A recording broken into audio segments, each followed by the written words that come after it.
Welcome to Mahima's cooking class. ഇന്നത്തെ വീഡിയോയിൽ നല്ലൊരു ഒക്കേഷനൊക്കെ ഉണ്ടാക്കാൻ പറ്റിയ ചോക്ലേറ്റ് ബ്ലിസ് കേക്കിൻ്റെ റെസിപ്പിയാണ്.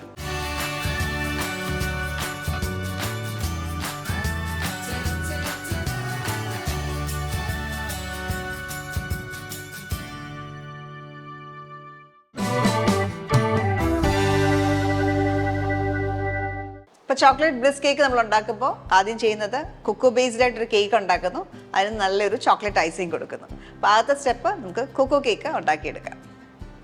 അപ്പോൾ ഈ കൊക്കോ കേക്ക് ഉണ്ടാക്കുമ്പോൾ നമ്മൾ ആദ്യം ചെയ്യുന്നത് കൊക്കോ പൗഡർ ഇച്ചിരി ചൂടുവെള്ളം ഒഴിച്ച് മാറ്റി വെക്കണം. അതിനായിട്ട് ഒരു 1/2 കപ്പ് കൊക്കോ പൗഡറാണ് നമുക്ക് വേണ്ടത്.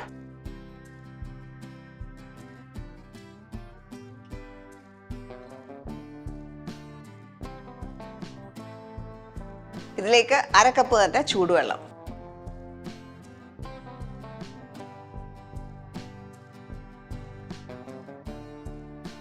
നന്നായിട്ട് മിക്സ് ചെയ്ത് മാറ്റി വെക്കുക. നമ്മളിങ്ങനെ ചെയ്യുന്നതുകൊണ്ട് നമുക്ക് നല്ലൊരു ഡീപ്പായിട്ട് കളർ കിട്ടും കൊക്കോ കേക്ക് ഉണ്ടാക്കുമ്പോൾ. അപ്പം ഇതിന് ചൂടാറണം, അതുവരെ മാറ്റി വെക്കാം. അപ്പം കേക്ക് ഉണ്ടാക്കാനായിട്ട് നമുക്ക് ആദ്യം മൈദയും ബേക്കിംഗ് പൗഡറും ഇടഞ്ഞെടുക്കണം, സിഫ്റ്റ് ചെയ്തെടുക്കണം. നമുക്ക് ഈ റെസിപ്പിക്ക് വേണ്ടത് 1.5 കപ്പ് മൈദയാണ്.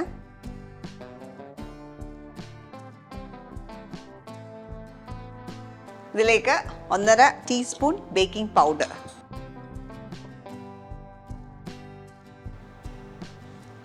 1/4 ടീസ്പൂൺ ഉപ്പ്, ഇതൊന്ന് ഇടഞ്ഞെടുക്കുക.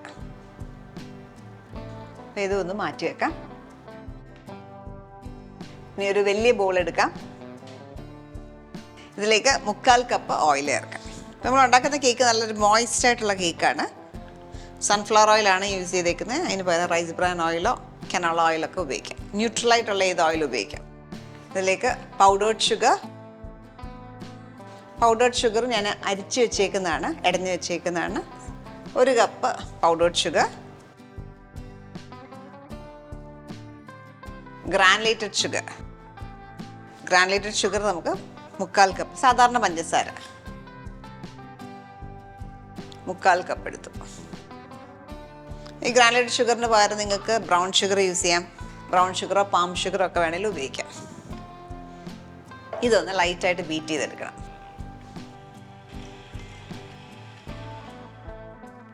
ഇതിലേക്ക് ബാക്കിയുള്ള ഇൻഗ്രീഡിയൻസ് കൂടെ ചേർക്കാം.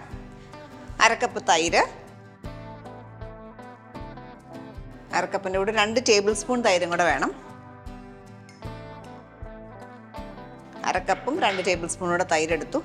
ഇനി നമുക്ക് ചേർക്കേണ്ടത് നമ്മൾ ഈ മിക്സ് ചെയ്ത് വെച്ചേക്കുന്ന ചോക്ലേറ്റ് മിക്സ്ചർ, അതും ഇതിനകത്തേക്ക് ചേർക്കാം.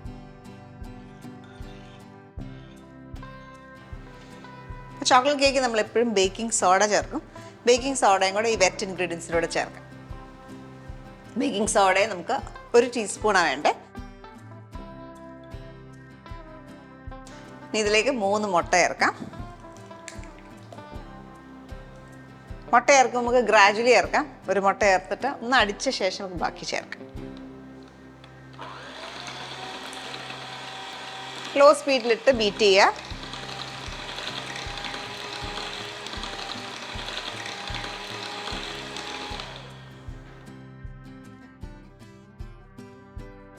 അടുത്ത മുട്ട.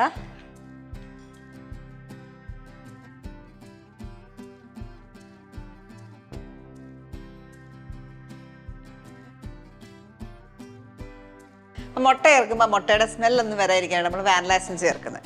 മാത്രമല്ല നമ്മുടെ കേക്കിന് അതിന് ഫ്ലേവർ എൻഹാൻസ് ചെയ്യുകയും ചെയ്യും. അതിനായിട്ട് 1 ടീസ്പൂൺ വാനില എസൻസ്. ഇനി ഈ ഇൻഗ്രീഡിയൻസ് എല്ലാം കൂടെ ഒന്ന് ലൈറ്റായിട്ട് ബീറ്റ് ചെയ്തെടുക്കാം.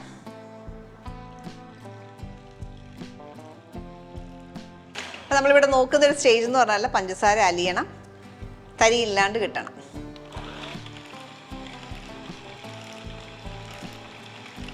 ഇനി ഇതിലേക്ക് നമ്മളിവിടെ മിക്സ് ചെയ്ത് വെച്ചേക്കുന്ന ഡ്രൈ ഇൻഗ്രീഡിയൻസ് ചേർക്കാം.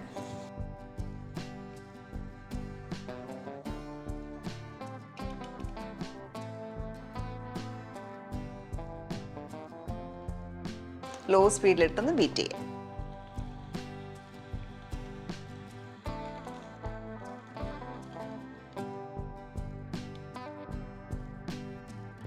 അപ്പം മൈദ ഇട്ട ശേഷം നമ്മൾ ബീറ്റ് ചെയ്യുമ്പോൾ ഒരുപാട് നേരം ബീറ്റ് ചെയ്യല്ല, ലൈറ്റായിട്ട് കുറച്ച് നേരം ബീറ്റ് ചെയ്യുക. ജസ്റ്റ് ഒന്ന് മിക്സ് ആകുന്ന വരെ ബീറ്റ് ചെയ്താൽ മതി.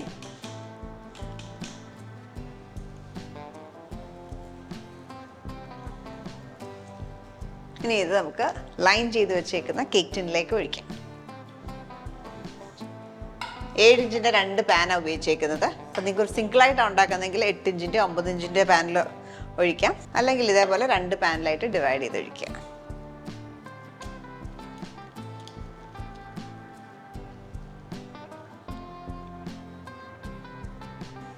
അടുത്തായിട്ട് നമ്മുടെ കേക്ക് ബേക്ക് ചെയ്യണം. അതിനായിട്ട് 180 ഡിഗ്രിയിൽ പ്രീഹീറ്റ് ചെയ്ത അവനിൽ വെച്ചിട്ട് നമ്മളൊരു 20 മിനിറ്റ് 20 to 25 മിനിറ്റ്സ് ബേക്ക് ചെയ്തെടുക്കുക. ഇതിപ്പോൾ നമ്മൾ ചെറിയ കേക്കായിട്ട് ഉണ്ടാക്കിയിരിക്കുന്നതുകൊണ്ടാണ് 25 മിനിറ്റ് ഒക്കെ സമയം എടുക്കുക.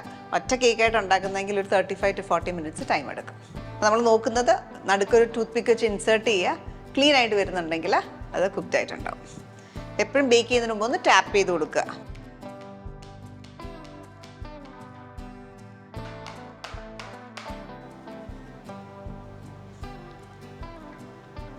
അപ്പോൾ കേക്ക് രണ്ടും നമ്മൾ അവനിൽ നിന്ന് എടുത്തു. നല്ല ചൂടാണ്. ഇത് ചൂടാറുന്ന വരെ നമുക്ക് മാറ്റി വെക്കണം. അപ്പോൾ എപ്പോഴും കേക്ക് ഉണ്ടാക്കുമ്പോൾ ഐസ് ചെയ്യുന്ന കേക്കാണെങ്കിൽ എപ്പോഴും തലേദിവസം ഉണ്ടാക്കി വെച്ചിട്ട് കേക്ക് ചെയ്യുന്നതാണ് എപ്പോഴും നല്ലത്. പിന്നെ ചെറിയ ചൂടെങ്കിലും ഉണ്ടെങ്കിലും ഐസിങ് മെൽറ്റാവും. ഞാൻ ഓൾറെഡി ഈ സെയിം കേക്ക് ചെയ്ത് വെച്ചിട്ടുണ്ട്. അപ്പോൾ ചെയ്ത് വെച്ച കേക്കിലായിരിക്കും നമ്മൾ ചെയ്യുന്നത്. ഇത് കൂളാവാനായിട്ട് മാറ്റി വെക്കാം. അപ്പോൾ കേക്ക് റെഡി ആകുന്ന സമയം കൊണ്ട് നമുക്ക് ചോക്ലേറ്റ് ഐസിങ് ഉണ്ടാക്കണം. ഐസിങ് ഉണ്ടാക്കാനായിട്ട് ഞാൻ ഇവിടെ എടുത്തേക്കുന്നത് ഡാർക്ക് ചോക്ലേറ്റ് ആണ്. ഡാർക്ക് ചോക്ലേറ്റ് നമുക്കൊന്ന് ചോപ്പ് ചെയ്തെടുക്കാം.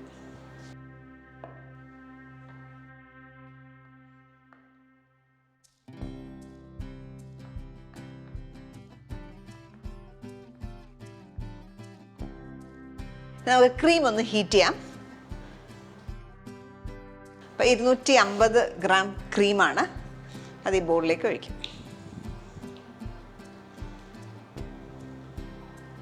ക്രീം നന്നായിട്ടൊന്ന് ചൂടാക്കി എടുക്കുക. ഞാൻ മൈക്രോവേവിലാണ് ഹീറ്റ് ചെയ്തത്. ഒരു 30 സെക്കൻഡോ അല്ല 1 മിനിറ്റ് ഒക്കെ ഒന്ന് ചൂടാക്കി എടുക്കുക. അപ്പോൾ ചൂടായ ക്രീമിലേക്ക് ഈ ചോക്ലേറ്റ് ചേർക്കാം. അത് മിക്സ് ചെയ്യാം.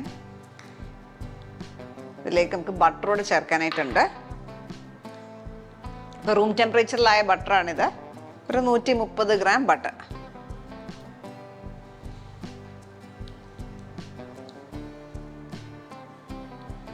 നമ്മൾ ബട്ടറും ചോക്ലേറ്റും ഒക്കെ നന്നായിട്ട് മെൽറ്റഡ് ആയി. അപ്പോൾ ഇത് കണ്ടോ, നല്ല സ്മൂത്ത് ഒരു കൺസിസ്റ്റൻസി കിട്ടും. ഈ ഒരു ടെക്സ്ചർ നമുക്ക് വേണ്ടത്. എപ്പോഴും ശ്രദ്ധിക്കേണ്ടത് ഇതിനകത്ത് ഒട്ടും ലംസ് ഉണ്ടാകാൻ പാടില്ല, കട്ടകൾ ഉണ്ടാകാൻ പാടില്ല. അങ്ങനെയാണെങ്കിൽ നമ്മൾ പൈപ്പ് ചെയ്യുമ്പോൾ അത് ബുദ്ധിമുട്ടാവും. ഇതിലേക്ക് ഒരു നുള്ള് ഉപ്പ്, ഇതിൻ്റെ ഫ്ലേവറൊക്കെ ബാലൻസ് ആവാനായിട്ട് കുറച്ച് ഫ്യൂ ഡ്രോപ്സ് വാനില എസൻസ്.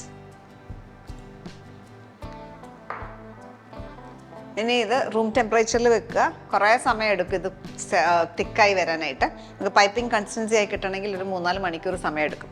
നിങ്ങൾക്ക് ധൃതി ഉണ്ടെങ്കിൽ ഫ്രിഡ്ജിൽ വെക്കാം. ഓരോ 5 മിനിറ്റ് കൂടുമ്പോഴും ഇളക്കി കൊടുത്തു കഴിഞ്ഞാൽ നമുക്ക് തിക്കായിട്ട് ഐസിങ് കിട്ടും. മാറ്റി വെക്കാം.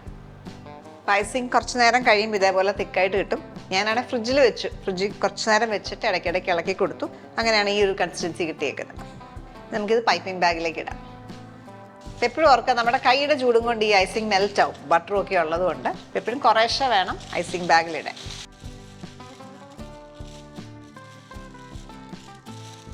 പൈപ്പിംഗ് ബാഗിൽ ഞാൻ 1mm നോസിലാണ് ഇട്ടേക്കുന്നത്. ഇനി പൈപ്പിംഗ് ബാഗ് ഫില്ല് ചെയ്യാം.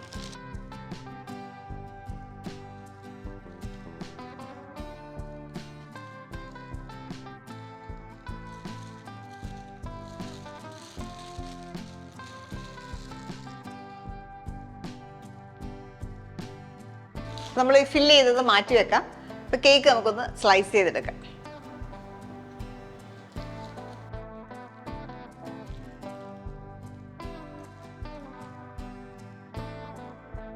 അപ്പോൾ നമ്മൾ ഓരോ കേക്കും 2ആയിട്ടേ കട്ട് ചെയ്യുന്നുള്ളൂ. അപ്പോൾ നിങ്ങൾക്ക് വേണമെങ്കിൽ ആ ഡോം പോലുള്ള ഭാഗം കട്ട് ചെയ്ത് മാറ്റാം. ഈ ഒരു ഭാഗം വേണമെങ്കിൽ കുറച്ച് കട്ട് ചെയ്ത് മാറ്റാം. നേരെ ഹാഫായിട്ട് കട്ട് ചെയ്യുക.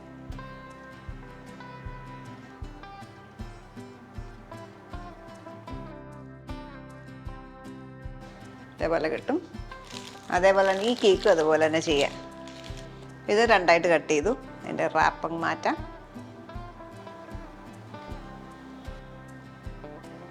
കുറച്ച് ലെയർ ചെയ്യാനായിട്ട് നമുക്ക് കുറച്ച് ഐസിങ് വേണം.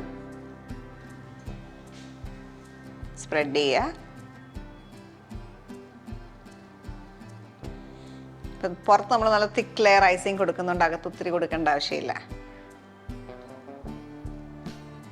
അടുത്ത ലെയർ കേക്ക്. അപ്പോൾ ലെയർ കേക്ക് ചെയ്യുമ്പോൾ എപ്പോഴും നമ്മൾ ഏറ്റവും ടോപ്പിൽ വരുന്ന പോർഷനാണ് അടിയിൽ കൊടുക്കുക.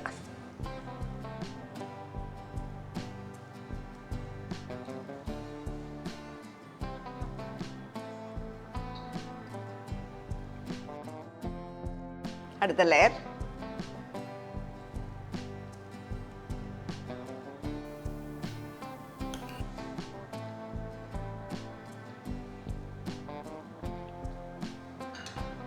Last layer.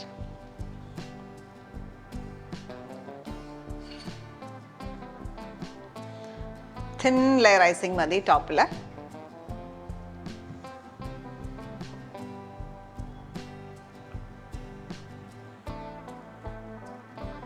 അതേപോലെ സൈഡ്സിലെ ഗ്യാപ്പ് എല്ലാം ഒന്ന് ഫില്ല് ചെയ്ത് എടുക്കുക. നമ്മൾ ഗ്യാപ്പുകളെല്ലാം ഫില്ല് ചെയ്തു. ഇതൊന്ന് സ്മൂത്തൻ ചെയ്ത് ഫ്രിഡ്ജിലേക്ക് വെക്കാം. അതിനാണ് ക്രം കോട്ടിംഗ് എന്ന് പറയുക. ക്രം കോട്ടിംഗ് ചെയ്ത് ഫ്രിഡ്ജിലേക്ക് വെക്കാം. ഫ്രിഡ്ജിലേക്ക് ഒരു 20 മിനിറ്റ് റെസ്റ്റ് ചെയ്യാനായിട്ട് വെക്കാം. നമ്മളിങ്ങനെ ചെയ്യുന്നത് നമ്മുടെ കേക്കിൻ്റെ ക്രംസ് ഈ ഐസിങ്ങിൽ ഒട്ടിയിരിക്കും, അപ്പോൾ പുറത്തേക്ക് അത് വരത്തില്ല. അതിന് വേണ്ടിയിട്ടാണ്. അപ്പോൾ നമ്മൾ ക്രം കോട്ട് ചെയ്ത കേക്ക് ഒരു 10-20 മിനിറ്റ് ഫ്രിഡ്ജിൽ വെക്കുക. കയ്യിലൊട്ടാത്തൊരു പരുവം, നമ്മൾ കൈ തൊട്ട് കഴിഞ്ഞാൽ കയ്യിലൊട്ടാത്തൊരു പരുവം വരും. ആ ഒരു സ്റ്റേജിൽ ഇനി ഐസ് ചെയ്യാൻ തുടങ്ങാം.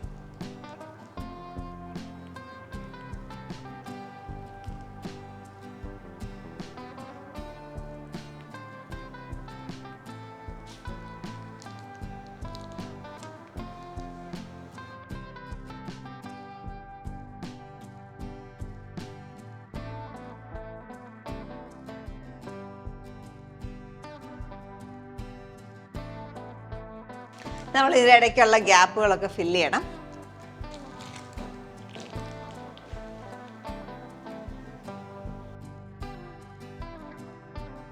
നമ്മുടെ ചോക്ലേറ്റ് ബ്ലിസ് കേക്ക് ഉണ്ടാക്കാൻ നല്ല എളുപ്പമാണ്, നല്ല ടേസ്റ്റി ആയിട്ടുള്ള കേക്കാണ്. അപ്പോൾ ഇത് നമ്മൾ സൂക്ഷിക്കുന്നത് ഫ്രിഡ്ജിലാണ് സ്റ്റോർ ചെയ്യേണ്ടത്. ഫ്രിഡ്ജിൽ സ്റ്റോർ ചെയ്യുമ്പോൾ എപ്പോഴും ഓർക്കുക കവർ ചെയ്ത് വെക്കുക. ഏതെങ്കിലും കേക്കൊക്കെ വെക്കുന്ന കണ്ടെയ്നേഴ്സ് കിട്ടും വാങ്ങിക്കാനായിട്ട്, അതിനകത്ത് വെള്ളം വെച്ച് കവർ ചെയ്ത് വേണം വെക്കാൻ. അല്ലെങ്കിൽ ഫ്രിഡ്ജിലെ സ്മെല്ലും ഒക്കെ ഇത് അബ്സോർബ് ചെയ്യും. അങ്ങനെ കവർ ചെയ്ത് സൂക്ഷിക്കുക. അതുപോലെ സെർവ് ചെയ്യുമ്പോൾ 1 മണിക്കൂർ പുറത്ത് വെച്ച് വേണം സെർവ് ചെയ്യാനായിട്ട്. ട്രൈ ചെയ്ത് നോക്കിയിട്ട് നിങ്ങളുടെ ഫീഡ്ബാക്ക് അറിയിക്കുക. Thank you for watching Mahima's cooking class.